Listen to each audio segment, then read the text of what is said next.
Hey everyone, welcome back to my channel and welcome to my first reading wrap up for the year 2024. I have to say I'm really proud of the progress that I made in January because last year I managed to read a grand total of 5 books. This year I managed to one-up myself and I managed to read 6 books, and I have to say I had a really good reading month. I had some okay-ish, mediocre books, but I also had my first 5-star read for the year, which I'm super happy about because honestly, I didn't expect to have it this early on in the year. But alas, apparently I'm an easy girl to please. So without further ado, here are the 6 books that I read in January. So to kickstart the year, I decided to pick up Chain of Iron by Cassandra Clare. Funnily enough, and I didn't mean to do this, I ended up picking up the first book in this trilogy last year in January.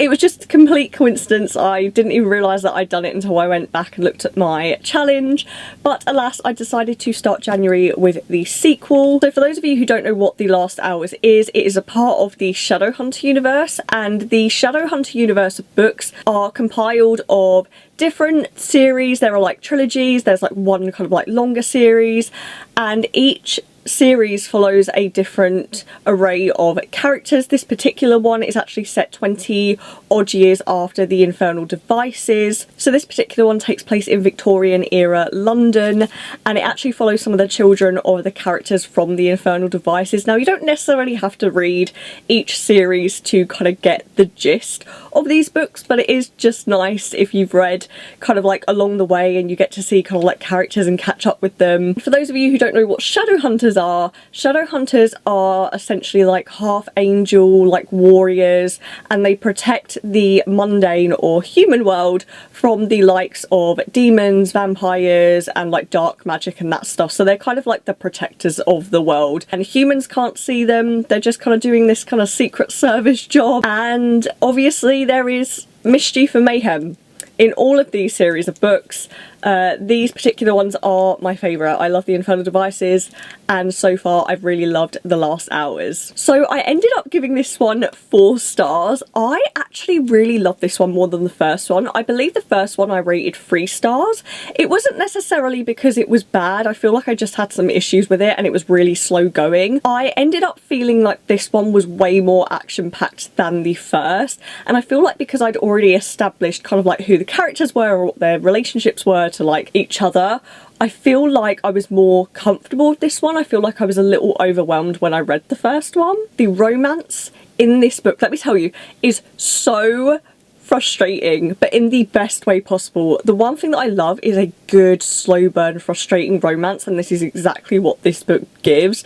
By the end I was screaming, and I immediately need to read the next one because I need to know how this is going to go. I know how it's going to end up. I've seen some fan art, so my little heart is happy, and obviously Cassandra Clare really apparently likes a happy ending, so I know it's going to turn out the way that I want it to, but I'm also scared for another character.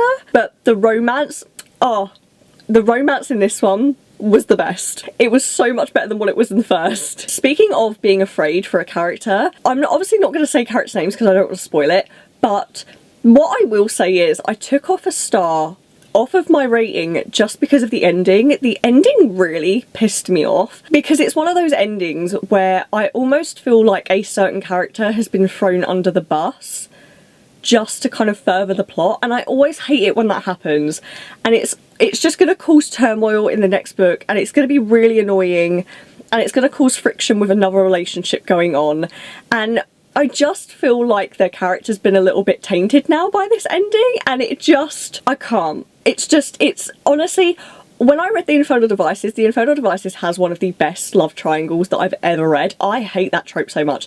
This book also has that trope, but it's a little bit more under the rug for a while, and then you eventually get to this book and it shows its ugly head, but it's not done in the way where you can, be on both sides. It's you're definitely on one side, and then the author's just decided to, shove the other side in there, and you just have to go along with it and know that it's not going to work out, but you still have to read about it. I don't want the character being thrown under the bus just for the romance plot. It pisses me off. The last thing that I'll say is I really loved how well researched this was, because I noticed a lot of British slang being used that I don't necessarily see in books that often, and I've read some kind of like, I'd say YA books that take place in what could essentially be kind of like England, and it almost sometimes feels like slang's just been thrown in for the sake of it, but in this it just felt so organic and real. And I love the fact that it's so well researched when I'm reading that I definitely feel like I'm in Victorian era London. Like, you could literally go to London and walk around these places that these characters have been, and it's exactly what you would have imagined it to be like. I love that. I wouldn't have guessed that this was written by an American author if I didn't already know. But yeah, I just appreciated that as someone who is from the UK. So the second book that I decided to pick up in January will come as no surprise to any of you who watched my TBR video, and that is Ruthless Vows by Rebecca Ross. This is the sequel to Divine Rivals, which was one of my favourite books of last year. And funnily enough, this was my first 5-star read for the year. This one did not disappoint. Now, because this is the sequel, I won't be telling you guys what this one is about because spoilers, but I will tell you what the first one, Divine Rivals, is about. So in Divine Rivals, we are following a young girl named Iris Winnow, and her brother has been missing in action in a war between two gods for a while, and during this time their mother ends up spiraling out of control. She turns to alcohol, so Iris ends up having to take a job as a correspondent at a newspaper, and there she has an academic rival named Roman Kit, who is the complete opposite of her in every way. He's really, you know, stuck up, he has really nice clothes, he's wealthy, and they both end up having to compete for the same correspondent promotion, and obviously she really needs it, she needs the money, he doesn't, and so they have this rivalry going on. And during this time, while she is working there, she actually discovers that she can send letters through her wardrobe, and she ends up getting letters back. Now obviously these letters are between Roman and Iris. Iris doesn't know this, but Roman does, and obviously they end up forming a special kind of bond, and you have this kind of like enemies to lovers, like rivalry to lovers situation going on, whilst their world is kind of dealing with this war. This book obviously follows on from the first one, and I would say the first thing that is different about this book is that it definitely delves a lot deeper into the fantasy elements, which I personally really enjoyed. However, I can definitely see people who loved the first book not necessarily liking this book because it does have a different vibe to it. I will say it's just as beautifully written. One of my favourite things about Divine Rivals was just how beautiful the writing was, how beautiful the letters were between the two characters, and that still happens in this book. This coincidentally was also the first book that made me cry in 2024, so thank you, Rebecca Ross. I really appreciate that. When I tell you this book broke me, I'm thinking about the scene that made me cry, and it's actually making me emotional again. Like, genuinely, it really upset me. But in amongst all of the sadness towards the end of the book, there's still something so incredibly beautiful about it.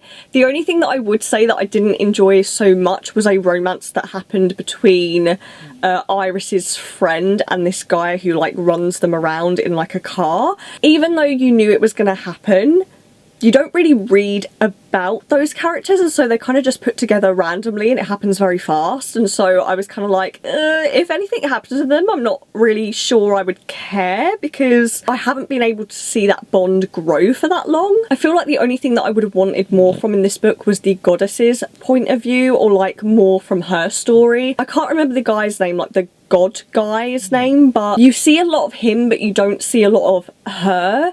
And I feel like in the first book, their story was really intriguing, and so I would have liked to have seen more of that, especially from the goddess's point of view. But either way, I loved this book. I genuinely, like, the hype is real. I cannot tell you, like, these books are beautiful. Please, for the love of the gods, try them, pick them up.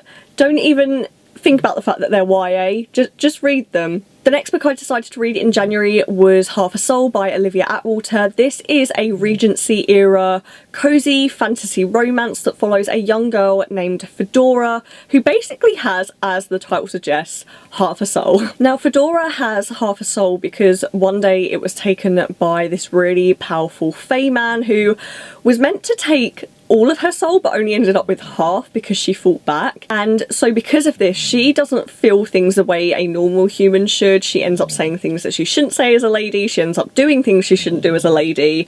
And so she ends up in some really sticky situations. Now, because she is a lady of society, she ends up joining the London season, and whilst she is there, she ends up running into a guy named Lord Saucier, who has a very kind of iffy reputation with everyone. He's not the gentleman that you should really be within kind of like the circuit, and so everyone is kind of warned to stay away from him. However, Theodora finds herself drawn to him, and so they end up coming to an agreement where he will help her get her soul back.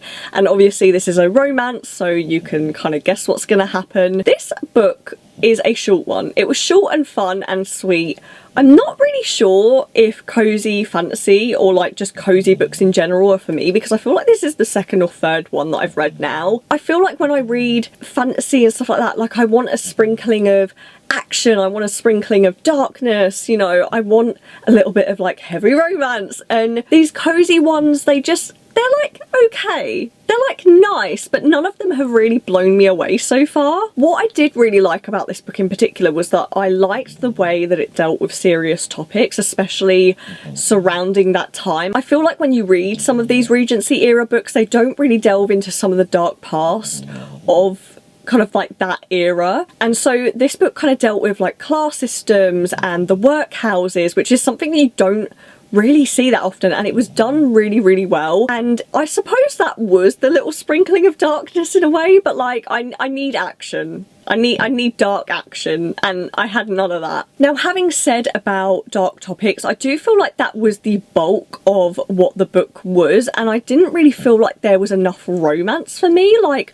I want a romance where there are constantly situations where the characters are put together, and although there were instances where they were together and there was like tension, I just don't feel like there was enough of those for me to kind of be like, oh, I really want these characters together, like this is really frustrating, like I love this. I felt like the plot was more than that, and what I went into this book wanting was mainly romance, and when I didn't get that, it was kind of like, oh, okay, like, yeah, alright, whatever. Overall, I thought it was okay, but I wouldn't necessarily rush on to the next book if I would do that at all. And in the end, I gave this 3 stars. It was an okay 3 stars. Like, it wasn't good, it wasn't necessarily bad, it was just in the middle. The next book that I read in January was my first lowest rating of the year. That says it all. And that is Powerless by Lauren Roberts. So this is a young adult romance fantasy book that is basically set in this world where there was a disease, and you either survived the disease and you got these powers and you're called an elite, you died from it, or you survived and you didn't end up with powers and you're called something else. You're called an ordinary.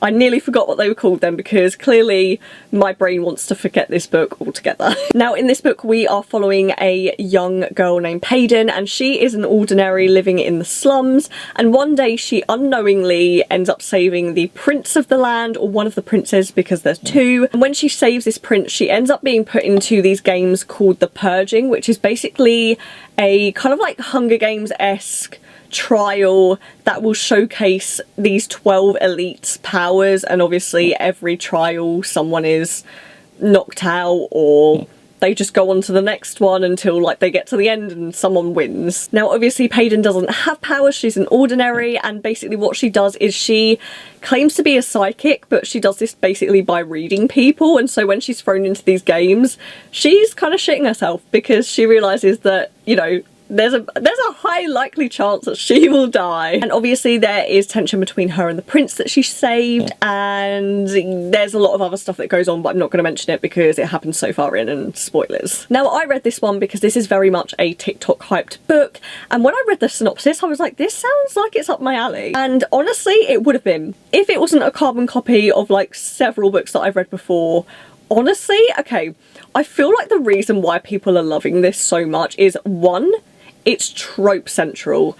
Can we please in 2024 stop throwing tropes in books for for the sake of it? And can we also stop promoting books by their tropes? Like, I hate it. It's the worst thing to ever come from Booktok. Now, because this was trope central, it almost felt like the author threw in tropes and situations from books that she's read before and just threw them all into a book and called it a day. This book, when I tell you, it is giving Hunger Games Shein version 2.0. It's giving Red Queen. Also, now that I think about it, that whole synopsis I gave you, it's giving the young elites, which I didn't like, but it's giving the young elites. There was nothing about this book that screamed unique to me, and I know that's really hard to do in a world where there are so many published books, but like, at least in the books that I have loved, even if there's something similar in them, there's always something unique that makes me love them, that makes me want to read more, and there was nothing unique about this whatsoever. Reading this book was very much like reading From Blood and Ash, which also bothered me. There were a ton of like repetitive phrases. There were also some really awful grammatical errors that like even I was picking up, and I was like, that should not be there. And overall, I just found this book really tedious to read. Like, honest opinion right now, I should have DNF'd it about 20%, and I almost did think about it, but I did a 24-hour reading vlog, which you will be seeing soon, and so I just decided to keep reading. What I'll also say is this was advertised as like enemies to lovers / rivals to lovers, and it wasn't really giving any of that. There was no real build up to that stage, and I think one of the things that I really didn't like was this was told in a dual perspective, which when it comes to fantasy romance, I'm not a huge fan of dual perspectives. I mainly want to see the girl's perspective, and I wanna feel like the main male character hates her, like genuinely hates her. But because we had both point of views, it was like he was saying, you know, oh, like I'm obsessed with her, like I want her, straight away. There was no hatred there whatsoever. Even she was the same, and it wasn't giving enemies to lovers at all. Having said this, there were some parts that were promising, and there were like genuinely there were scenes that I really enjoyed, but overall I just really honestly thought that this one was a carbon copy of loads of books that I read before, and it just was executed not that well. And even the ending reminded me of Red Queen, and yeah, I'm definitely won't be reading the rest of this trilogy, series, whatever it's going to be. I'm not interested. I can see maybe the hype for those who maybe haven't read as much in their lives as, say, like I have, or other people on Booktube have, or other people on Booktok have. Gave it 2 stars. I won't be continuing on, and that's all I have to say. So the next book that I read in January was The Winter King by C.L. Wilson. Now, I want to rectify something that I said in my TBR video, which was that this book was published in the 80s or 90s. If you look at the cover, you would agree. It, in fact, was published in 2014. Like, I don't know where I got my information from. I think maybe I just heard someone say it looks like it's from the 80s and 90s, and that I just assumed it was published then. It was published in 2014, so this cover is a choice. It's a choice. Now, the main reason that I read this one was because some ladies that I saw on Booktok ended up saying that C.L. Wilson is a huge inspiration for Sarah J Maas, and obviously I was very much looking forward to the release of House of Flame and Shadow, and so I wanted to get into that SJM mood, and I really wanted to see how closely this author's writing style was to Sarah J Maas's, and see whether I would enjoy it, because they said that they really did, and I was like, okay, I'm gonna ignore the cover and I'm gonna go into it with an open mind. So I am gonna explain this in layman's terms. I'm gonna be really simple about it because there's a lot going on, but essentially this is a fantasy romance that is set in a world where we have the summer court and then we also have the winter court. Now, I think about 10 years prior, the prince of the summer court ended up travelling to the winter court to visit the king there. Now, whilst he was there, he ended up fleeing with the king's bride-to-be, and he also stole a book which is supposed to give details on where to find like this magic sword that belongs to his like family line. Now not only that, but he also killed the Winter King's brother, who was like 16 at the time, and so 10 years later we are now living in a world where the Winter King has exacted his revenge. He has won the war that he reaped across the land of summer, and he ends up going to the Summer King's court, and he basically says to him, I'm going to take one of your daughters as a bride and I'm going to marry her, make her queen, make her bear a child, and if she can't do that I will kill her, and then I'll take one of your other daughters, because this guy has 4 daughters, but the 4th one no one actually really knows about, and that is the one that ends up being given to the Winter King. I feel like that's the simplest way to explain this book, and that's where I'm going to stop, because I feel like this is one that you just need to go in and kind of like learn about the world and the magic system yourself, because it makes way more sense than what I would explain it as. Now this one was a shocker to me. I gave this one 4 stars. I was incredibly surprised. First of all, what I will say is I can seriously see where Sarah J Maas gets her inspiration from with this author. Like, when I was reading this book, I could see kind of Sarah J Maas in between the pages. It was a really good mix of like romance and fantasy for me. The magic and the world building I thought was really well done, and there was action, there was like enough like magic and world building and fights and everything else to make me really interested, but also the romance along the way just kind of was like that little sprinkling of like sugar that I needed, and it was just a really good mixture of the both. Now something I'll also rectify from my TBR is when I mentioned this book I said it was part of a series, and technically it is, or is going to be. The second book is out, the third one is being written apparently, but this is more kind of like an interconnecting series, so you don't necessarily have to read the second one. Like, this one wraps up really nicely, so I don't even have to read the second one. I might get around to it at some point, but there's no rush for me at this point, so I really like that, because I really didn't want to get invested in another series because I have way too many series going on right now. The only thing that I'll mention that I didn't really like about this book was the dialogue. Some of the dialogue was really cringy, and it was also kind of like done in a really like old-timey manner is how I would explain it. And what I mean by that, if we go back to Sarah J Maas, when I read her books, say for instance ACOTAR is very much one of those worlds where you don't have like showers and technology. It's not a modern world, however the characters speak in a very modern way, whereas in this book it takes place in an old-timey world, but they also speak very old-timey. And I didn't really like that about it. There were just some really cringy, you know, dialogue choices, and sometimes it really threw me off, especially when it came to like the romance stuff. It honestly put me off a little bit, but I got through it and it was fine, and overall the book was just such a massive surprise, and honestly I think I might be a C.L. Wilson girly now, so I might have to read the second book at some point. So then the last book that I read in January was a romance, and that is King of Pride by Anna Huang. It is no secret on this channel that Anna Huang is one of my kind of like guilty pleasure authors. I don't necessarily read all of her books because they change my life in any way.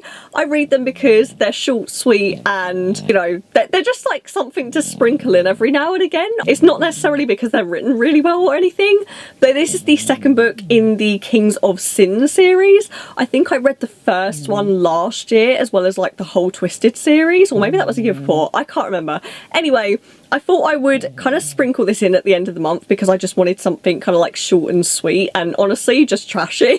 Now in this book you follow Isabella, who do meet in the first book, and she is a bartender at the Valhalla Club, which is where all of the billionaires and millionaires go, and she ends up having kind of like this relationship thing happening with a guy named Kai, who is the owner of like this, I think it's like a media company or something, and he is set to be CEO. However, there's like a whole kind of competition going on between him and a bunch of other people, and there's a chance that he might not get CEO. Now this is also a forbidden romance because technically Isabella and Kai can't form a relationship with Isabella working at the Valhalla Club, but they do anyway, and obviously drama ensues. There's always drama in Anna Huang's books, and this one's no exception. Now the only negative thing that I would say about this particular book was that I don't really feel like there was enough build up for the romance romance for me. I feel like it all happened very, very quickly. And I know that's kind of like a personal thing. I do prefer a slow burn, and I don't really feel like this one gave me that. I feel like this was also one that you really do need to read the first Kings of Sin series book to be introduced to both of these characters, because I feel like you kind of see a connection with them already in that one. I feel like that's a good thing to mention, because I feel like with these books you should just be able to read the individual books rather than read all of them. But I feel like in this one in particular you probably might want to read the first book. Having said that, I did really like Isabella. I feel like she started off as the most relatable character in any of Anna Huang's books so far. However, her kind of twist near the end put me off of her character, because for once I really wanted to see someone normal fall in love with one of these millionaires, like someone who's just being a bartender and that's their job, that's their income, they don't come from anything. And then there was a twist and I was like, oh well, her character's kind of ruined for me. I know that's a me thing, I just wanted someone normal for once and she turned out not to be so normal. Having said that, I really did enjoy the dynamic between them, because Kai is British and he's like very proper, he has a lot of decorum, and Isabella is very much not.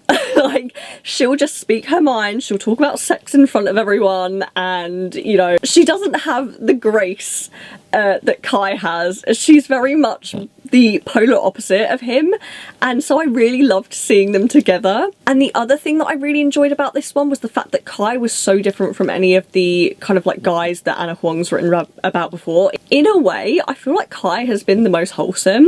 He's not that morally grey. Like, yeah, he's willing to stick up for the people that he loves, but he's not willing to kind of like do the dark deeds that all of these other characters that she's written about before have done. So I really liked that. He does have a dark side when it comes to the romance. Like, he's very naughty, but he's very like sweet, and he's very like, he's the biggest green flag that I have ever seen in an Anna Huang book ever. And honestly, I wouldn't mind reading more about guys like him, because the red flag guys are alright, but I'm like, if I was in that situation, I would dump them faster than you can throw a stick at them. Like, it just wouldn't happen. I would say overall this one was a vibe. I gave it 3 stars. I've given all of her other books 3 stars as well. I would definitely say that this one makes the top 3. The other one that would make the top 3 is the one that was between the Princess and like the Bodyguard. I feel like those two guys actually are pretty big sort of greenish flags. But yeah, I enjoyed it. It was a vibe. It was 3 stars. It was okay. I just wanted a trashy romance, and I got a trashy romance, so go me. So those were the 6 books that I read in January. If you read any of the books that I did, then please leave me a comment below telling me what you thought of them. Please also let me know what you read in January. Tell me what your favourite or least favourite book was, because I would always love to know. If you enjoyed this video, then don't forget to give it a thumbs up, and if you want to see more content from me, then don't forget to subscribe. And until the next video, I will see you then. So bye guys.